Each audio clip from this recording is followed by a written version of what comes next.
He's Jim Feist. I'm Scott Spreitzer. Welcome to Wager Talk TV. Super Bowl 50 weekend is upon us, and we're doing a lot of talk from both sides of the counter on videos here at wagertalk.com. We're going to start out with one of the legends in the business, even though he's only 39 years old, Jim Feist. I think he's got a good career in front of him as long as he stays on the straight and narrow.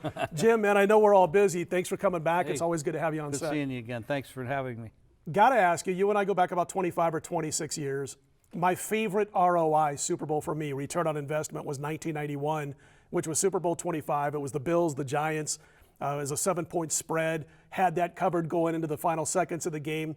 However, the total hung on the balance. It was about, I think it was 40.5, and the score was 20-19 at the time. If Scott Norwood makes that last field goal or that last-minute field goal, I lose the total. Well, I was 24 years old, so I did have the Giants bet about every which way you could, but I also had the side and the total parlayed together, and I needed him to miss that field goal. So for me, 24 years old, a little bit, new to the whole game at that time. It was the best feeling I ever had in my life, sitting at a sports book. It was outstanding. I was going to ask you, because you've been in this business for a while, you've been betting since you were in your teens, and just a simple question: how best does Jim Feist make money betting? What are you looking for?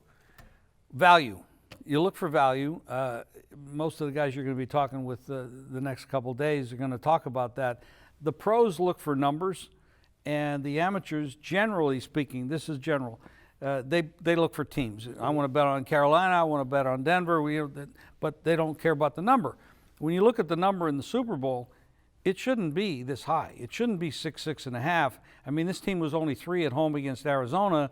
They're 6.5 on a neutral against Denver, and arguably Denver should have a better game from Manning with all the rest he's had, and I'm sure they're going to shoot him up. He's going to feel better than he did when he was 16 years old. Things we can say now that we couldn't say 25 years ago. We'll say that. As long as they can't find me, I'm going to say it. That's right. So, the number's crazy, but do you think Carolina's really better? So will they outperform the number? And that's always a possibility. And I'll tell you I'm going to tell you who I bet on and why I bet on them as we go. I want to get you a couple of props also, because I love betting props. It's funny, I was doing a show last night, and I was talking about the fact that it used to be 15 years ago, it used to be a situation where you get all these calls from different radio stations around the country. They wanted to know who you liked in the game, who you liked as far as the total. So you're talking from a spread perspective. They also wanted to hear, if you didn't like the spread, just a prediction from you. I'm going to tell you right now that 90% of the shows I do, they don't even care about who's going to cover. They don't care about the total half the time. They want to talk about props, from the crazy props to the crossover sports props. And I'm sure you've dealt with him before, but we saw a neat blog by our friend Steven Nover earlier this week talking about Kirk Brooks being kind of the first to think outside of the box in 1990, 1991 at the old Boardwalk Casino down on the Strip, right. Which has now, of course, been imploded, as everything is after a few years in Vegas.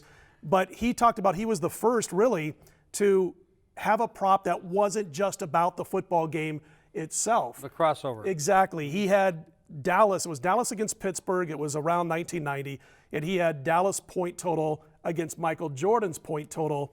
And Michael Jordan, the Bulls, actually were playing against the Phoenix Suns.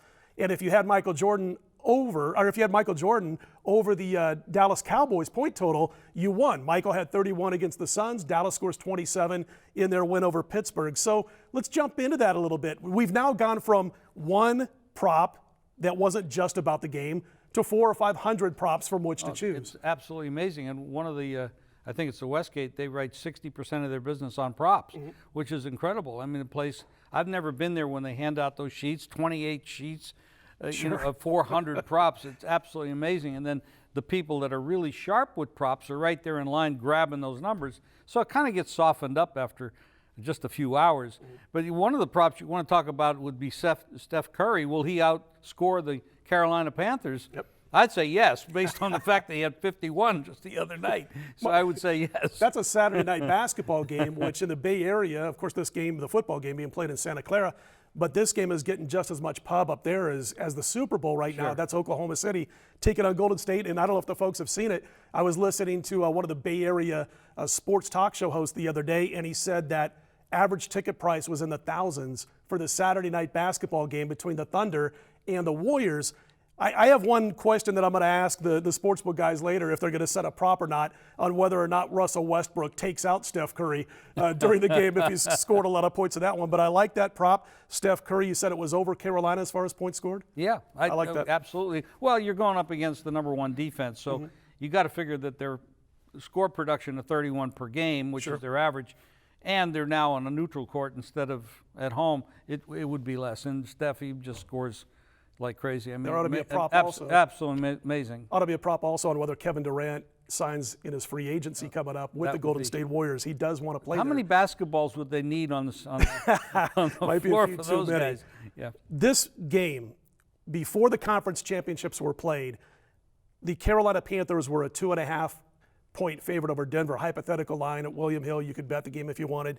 During the game, it reminded me a lot of the semifinals in college football because Alabama was a small favorite, laying about 4. I know CG Books had Alabama 4 in a potential matchup against Clemson. They basically took no action. Then during the Michigan State game, they took Alabama up a couple of more points, and that's all they got was nothing but action on Alabama. Same type of thing here. You had a situation where they were a hypothetical 2.5-point favorite at William Hill. During the blowout of Arizona, that number we knew was going to come up. We saw some books open in around 4. We saw it get all the way up to 6. I heard a couple, I didn't see them, but I heard a couple of 6.5s out there. It's saw come them. back down to 5, 5.5, most shops in Las Vegas. When you're sitting there, if you liked Carolina as a longtime professional bettor, Jim, are you going to jump in at Carolina when it crosses a couple of key numbers, gets up to 4.5, 5 and higher, 5 being a dead number, as opposed to what you could have got them, before the game was actually set? You could have laid 3. Well, in a full card of games on a Sunday in football or a Saturday in college football, you wouldn't do that. You wouldn't chase a number. This is kind of a recreational day. You have people over the house. You're going to a big party, so you want to have some action. The way I bet this game, and I'll just tell you what I did with the game. I have a money line bet on Carolina for more money than I do on anything with Denver. But I also took 6.5 and 6 with Denver. So I have the potential middle, which kind of makes it exciting because I don't think the scoring is going to be that much in the game because these defenses and the way that Denver should play the game, they should try to keep Manning out of trouble. Keep from throwing interceptions, which he's thrown 17 this year, although he didn't throw 2 in the last 2 games. He threw none. Right. So they'll try to run the game, short passes, not let the Carolina defense get on top of him and sack him very many times, and force throws. So it should be lower scoring. And then, of course, Carolina is going against a very, very good defense with Denver. I don't see a lot of points there. I don't necessarily think that it's a real tremendous bargain to go under the 44.5 that's out there right now, but I do see it potentially being low scoring. So I think the potential, if Carolina wins the game, it could easily be between 1 and 6. So I have a potential middle, more money on Carolina than I do on Denver. We know how you've bet it, and I'm going to ask all the guys, the meat and potatoes, who's going to win? Give me a final score. Tell me why. And here's the thing I'm going to ask you about real quick. When you're jumping on the Denver Broncos, and 6 is obviously really nice value, from a line perspective. Value is all with Denver, definitely. It's tough because you think back to what happened when Peyton Manning saw that speed defense of the Seattle Seahawks. And now he's got to see that again with Carolina. Again, very quick defense. Not the same guys in the secondary that were playing for Carolina 3 months ago, let's say. Correct. But still, that speed defense. So I'm going to ask you for a prediction, final score. 21-17, Who? Carolina. Carolina. So there you go with your money line on Carolina and your point spread wager on the Denver Broncos. That's what I'm You're about hoping for, folks. Yeah, you're about a touchdown below the total, so you're kind of leaning towards the under there. We should talk about, you asked about how do you make money. Yeah. They have this thing now, and a lot of the guys here know what we're talking about, in-game betting. No matter what you do at the beginning of the game, favorite dog, over, under, and all the props, during the game, these algorithms that are spitting out these numbers after one team does this or do nothing for a quarter, and then obviously the total and the spread will change. The in-game betting is absolutely a gold mine if you study it and you know what you're doing. This is a money machine. I love it. I suggest it to everybody. And if you don't do it, look into doing it. I'm glad you brought that up. A good friend of both yours and mine, Paul Bovey, was talking about the other day about if you really like Carolina, maybe like you're going into the second quarter. It's early second quarter. If Denver happens to get up, let's say 7-0 or 3-0, and then start thinking about in-game wagering with Carolina rather than laying, at the time that he said this, they were a 6-point favorite. I thought it was a decent point made by Paul Bovey, so I'm glad you brought up the in-game betting. Absolutely, because let's say Carolina gets up 14-0. Now the whole dynamic is going to change. Sure. I mean, they're going to have to try to play catch up. Right. It'll change the total. Potential turnovers if they try to open it up, because we all know that Manning doesn't have the arm that he had a couple of years ago. Everything has changed. You really have to sit there and think about it, but it is fast moving because Absolutely. these numbers pop up on your screen. I usually have 2 or 3 screens going with all the outs. Senior pad.